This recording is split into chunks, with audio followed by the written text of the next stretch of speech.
in order to fix that, I will be inserting 2 slivers of bamboo internally.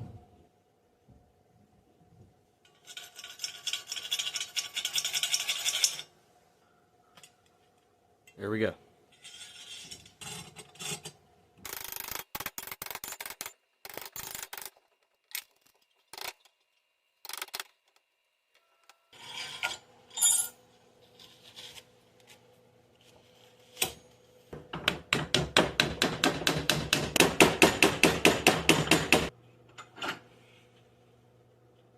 No more rattling, and a beautiful blade.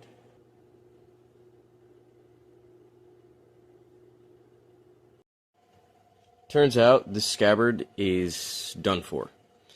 I put the blade back in it, and it recoated the blade with gunk.